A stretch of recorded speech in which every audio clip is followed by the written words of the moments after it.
waktu saya berakhir, bagaimana ikhtiar secara muawalahnya. Ya, tadi saya sudah singgung, ini barangkali mesti dikoordinasikan, dan alhamdulillah di pemerintah juga sudah membuat gugus tugas kan, gugus tugas COVID, ada penanganan secara sosial, sudah ada social distancing, physical distancing, sampai masuk juga ke ranah-ranah ibadah yang mau ke masjid ya, itu sudah ada fatwanya tersendiri. Itu nanti penerapannya itu yang harus disosialisasikan ke masyarakat, karena setiap tempat bisa beda kebijakan ya, nggak semua dipukul rata gitu. Ini kan menarik juga, satu wilayah yang sangat dalam nggak ada COVID harus social distancing di masjid, kan agak aneh juga gitu ya. Nanti itu ada detail tertentu di situ. Saya ingin masuk kepada langkah yang sangat menarik. Prof ini juga herbal, mungkin teman-teman yang lain di kesehatan juga. Tapi saya nggak bisa buka ini ya, spesies genusnya saya ingin buka dulu sebentar. Tapi saya challenge. Ya, Bu Rektor, saya challenge ya nanti tim terbaik dari Unhas, kalau mau silahkan ke Bekasi, saya tunjukkan, karena saya sudah uji ini 6 bulan dan alhamdulillah 100% manfaatnya. Saya sudah zoom dengan 9 direktur rumah sakit, dengan pakar-pakar juga, dan kita support juga kepada bahkan beberapa kolega yang terkena COVID juga. Saya tidak katakan obat ya, karena obat harus ada uji klinis. Saya katakan herbal, nabawi, gitu kan? Ini apa namanya? Prophetic healing ya, jadi pendekatan dari Tibbun Nabawi, ada sesuatu yang sangat menarik. Nah, saya riset, sekali lagi riset gejala-gejala yang terkait dengan COVID dari hasil tadi, dari yang mohon maaf teman-teman sekalian, ada yang dari Tiongkok tadi, dari beberapa negara yang disampaikan datanya oleh I4 ya, filenya datang ke saya, dan ini hasil riset bukan sembarangan. Dari sini kita petakan kebutuhannya apa. Saya mau share begini ya, sebelum saya sampai ke herbal dulu. Ini Tiongkok. Ya, saya printkan beberapa halaman. Ini ada 140 halaman lebih model Tiongkok ini. Tahukah teman-teman, saat terjadi COVID ini, mereka sudah mempraktekkan apa yang didorongkan bahkan oleh Nabi jauh-jauh hari sebelumnya. Tapi bukan dalam konteks yang pertama ibadah tadi. Dalam konteks kehidupan muamalah dengan seluruh aspeknya, baik sosial, ekonomi, dan sebagainya.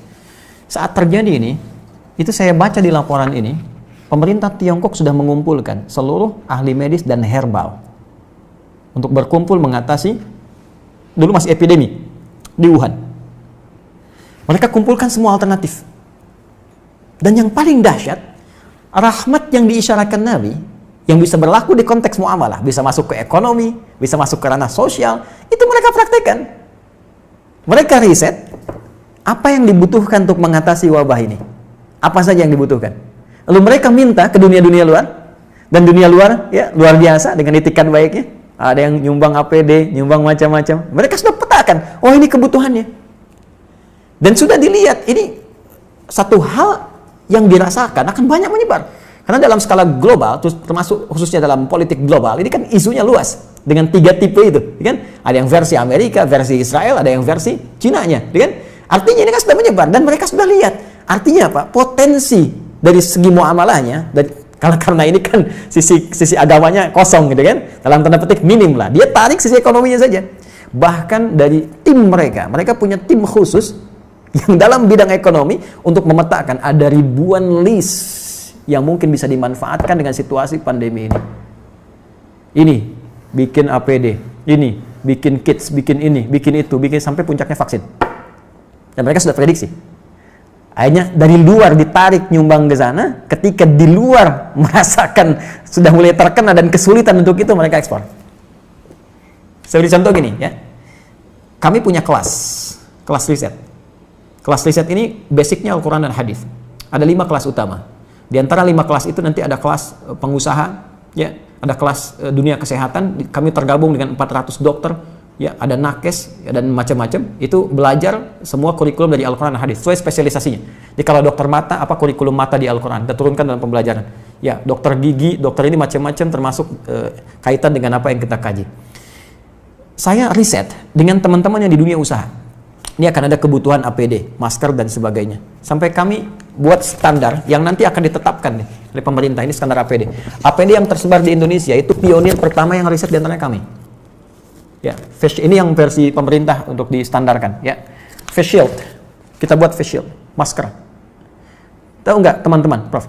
Kita buat face shield untuk bantu masyarakat awal-awal, bahkan kita gratiskan. Kemudian setelah itu kita ambil bahan baku harga sekian. Dari bahan baku 25.000 baru akan disupportkan ke masyarakat. Sudah ada di salah satu toko, saya nggak sebut nama, yang ngambil dari Tiongkok 60.000 dijualnya dan sudah lolos dengan semua ujinya. Saya ingin lihat dengan persepsi yang lain ya. Saya ingin lihat dengan persepsi, bukan persepsi kita menyoal, persepsi kita melihat bagaimana Tiongkok membaca peluang, menjadikan ini sebagai rahmat, dan sekarang diselamatin WHO. Selesai gitu kan. Mereka bebas, tapi mereka bisa meningkatkan sisi ekonominya. Kenapa kita nggak riset itu semua? Peluang apa yang bisa kerjakan kita sekarang? Kenapa teman-teman misalnya di wilayah Makassar, Sulawesi bisa tidak membuat batasan terbatas? Kenapa Anda nggak bikin aplikasi? Ya, meningkatkan ketahanan pangan, riset. Siapa yang jualan padinya, siapa yang jualan kentangnya, jualan sagunya, macam-macam. Aplikasi wilayah Makassar saja. Unhas jadi pionirnya. Yang butuh pangan ke sini, butuh ini ke sini. Mereka tinggal klik. Lokal hidup, nggak terganggu. Baru kita ngambil dari luar. Itu sisi ini. Ya, yang paling menarik ketika saya riset tentang gejala COVID-nya, dari mulai imun menurun, pernapasan terganggu, ya mulai macam-macam lah segala gejala COVID yang Anda lebih tahu di dalamnya. Saya cari dalam narasi hadis-hadis Nabi, dan Masya Allah, Alhamdulillah, ditemukanlah satu herbal, saya sebut herbal, yang mencakup semua gejala tadi.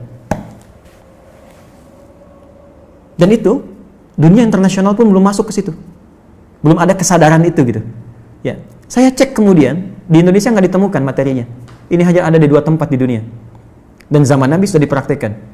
Ada gejala-gejala yang serupa pernah ditangani Nabi dengan pendekatan yang bisa diminum, bisa dimasukkan, teteskan ke hidung, bisa diasap gitu. Ya, itu ternyata saya cek sudah masuk jurnal, Prof sekalian.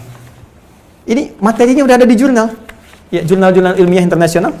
Saya ada beberapa jurnal nih yang sudah ada, ya. Tapi saya mohon maaf saya belum bisa zoom ya nanti. Maksud saya nanti saya bikin statement di akhir. Ini sudah ada zoom internasionalnya. Ini sudah tahu ternyata khasiat-khasiat ini. Herbal ini, tapi belum ada kesadaran bahwa ini bisa mengatasi persoalan yang tengah kita hadapi saat ini di pandemi COVID. Ya, saya keluarkan itu, saya lacak hadisnya dari sejak 18 Maret saya usahakan, saya dapatkan dari sahabat kami karena ini hanya dapatkan di 2 tempat di dunia. Ya, di Himalaya dengan di Saudi bagian timur. Ini ada. Saya minta kemudian dan itu alhamdulillah ada. Saya cobakan, ya kita treatment beberapa teman-teman yang isolasi mandiri ya karena di rumah sakit kan tidak mungkin karena protokol kesehatan. Tapi menariknya kalau ada izin dari keluarga untuk kepentingan pribadi, boleh jadi pendamping suplemen. Kami 6 bulan coba ujikan itu, sampai dengan sekarang rekornya 100%. Hanya 3 hari paling lama.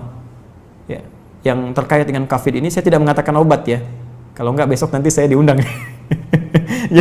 jadi saya katakan ini ada pendampingan prophetic healing. Kemudian saya sempat share juga Zoom dengan beberapa 9 direktur rumah sakit, kita berikan bantuan juga itu dengan skala yang sangat terbatas. Dan menariknya, saya coba pesan itu 1 kali lewat online, ya ingin tahu gitu kan, ada dilacak, ini sudah di produk internasional, tapi dengan arah pengobatan tertentu, bukan ke COVID, ya bukan gejala-gejala ini, dan belum tahu kalau ternyata itu bisa untuk gejala yang dimaksudkan. Jadi kalau kita pesan pun ada, cuma kualitasnya belum tentu sama karena ada 15 spesiesnya, 15 spesies. Nah saya coba pesan, ya saya minta staff saya pesan, coba saya pengen tahu nyampe nggak ke kita barangnya. Tahukah Anda apa yang terjadi? Begitu saya pesannya lewat ke Himalaya, ternyata barang yang datang ke kami harus masuk dulu ke Cina, dan ketika saya terima di Indonesia, addressnya, alamatnya dari Wuhan. Anda bisa bayangkan bagaimana bisa kontrol terhadap itu pun mulai ada kesadaran, dan di beberapa tempat sekarang mulai ada kesadaran untuk itu. Saya sudah menyampaikan kepada relasi terkait teman-teman, saya katakan begini sampai ke negara pun. Jika negara membutuhkan ini dan benar, ya silahkan uji. Rekomendasi kami siapapun yang ingin menguji dari pihak manapun, silahkan uji di lab. Kalau betul terbukti ada manfaatnya, saya serahkan sepenuhnya untuk negara. Saya tidak akan mengambil apapun dari ini dengan kecintaan kami kepada Indonesia. Hanya saya ingin satu saja, sebutkan referensinya bahwa ini dari hadis Nabi. Itu saja. Ya, jadi saya juga challenge teman-teman yang di Unhas, nanti boleh timnya main ke sini. Anda boleh analisis, saya serahkan nanti jurnal-jurnalnya, dipelajari dan sebagainya, hadis-hadisnya, tapi infonya kami sudah 6 bulan melakukan treatment dengan pendekatan prophetic healing ini, dan hatinya 100% sampai dengan hari ini. Alhamdulillah, termasuk kemarin yang di media-media yang diinfokan kolega-kolega pejabat-pejabat, ada yang kami support itu, dan mereka nginfokan juga sangat luar biasa. Ini bisa juga untuk diabetes, bisa. Kemudian kemarin ada yang kompleks antara diabetes dengan liver, dia menggunakan medis, ya medis belum ada pengaruh, mungkin belum cocok saja, mohon izin, ya. Lalu coba kami support dengan itu, dia selesaikan medisnya, dia tidak minum dulu, dia konsumsi itu, kami berikan, karena ini hanya 2 pekan. Hanya boleh dikonsumsi dalam 2 pekan, kemudian selesai. 1 pekan baru nyambung kembali. Apa yang terjadi?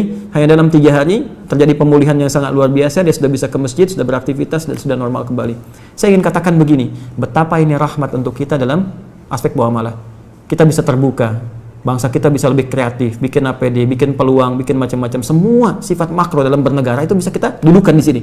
Yuk, dari segi ekonomi apa sih yang bisa kita ambil manfaat dari sini? Jangan dikeluhkan semua. Ya, dari segi ibadah sudah selesai tadi. Ya, dari segi kehidupan sosial seperti apa?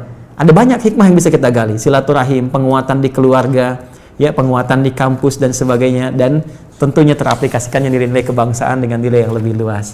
Saya kira itu yang bisa saya sampaikan.